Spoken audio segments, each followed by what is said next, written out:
Makauban nato this morning ang usa sa mga special guests sa upcoming concert ng JulieVerse. We have this morning Kapuso star Mavy Legaspi.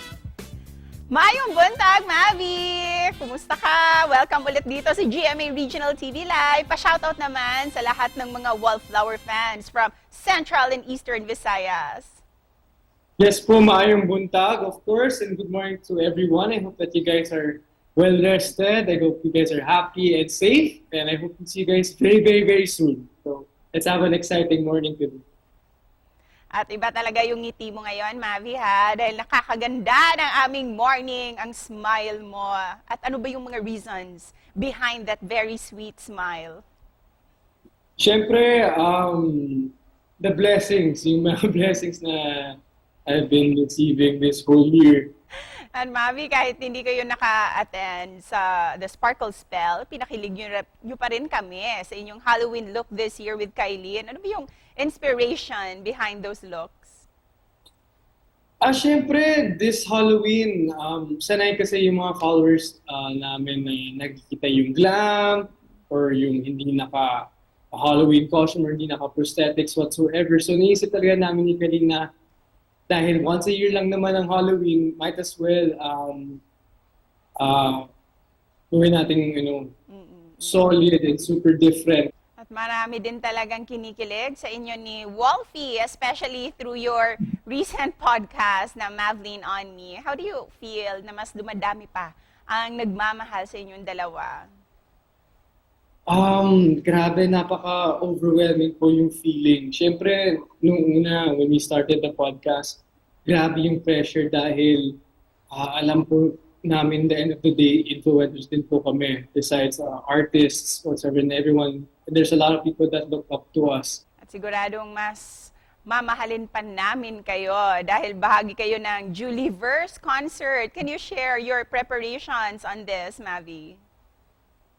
Siyempre, dahil kasama po namin, of course, the leads of JulieVerse, si Julie and Rayver, napaka-solid sila as performers and as human beings.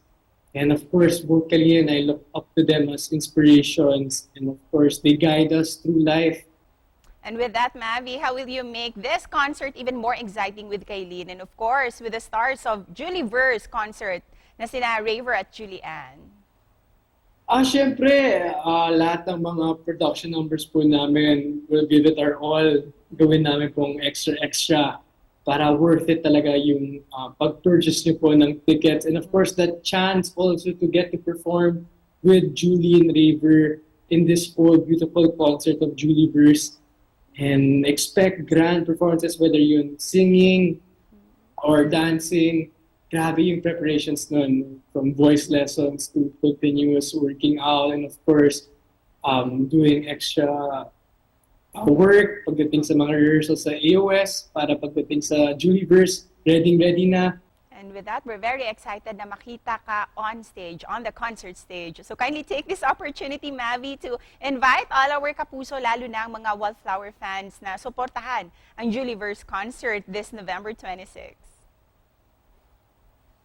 Alright, mga Kapuso, Blue Heart, Sunflowers, Wallflowers, JulieVerse concert will be on November 26 at 8 p.m. sa Newport Performing Arts Theater.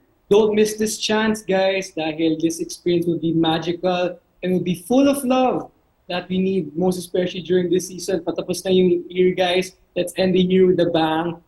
Dito sa JulieVerse sa Newport Performing Arts Theater, November 26 at 8 p.m. And of course, you can purchase your tickets at www.gmanetwork.com/synergy and www.ticketworld.com.ph.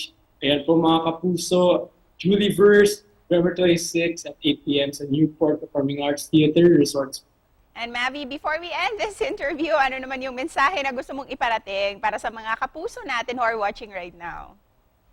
Syempre, I really hope to see you guys very, very soon. Bumabalik na slowly but surely yung mga fiesta, yung mga mall shows, yung mga regional shows. I can't wait to see each and every one of you. I've been dying to see your faces because of this freaking pandemic. But then again, slowly but surely, we'll get there and I hope to see your beautiful faces. But for now, stay safe stay happy, and enjoy the rest of the year. And thank you for joining us this morning, Mavy. Dagang salamat sa'yo. Maraming salamat po. Ingat po kayo dyan.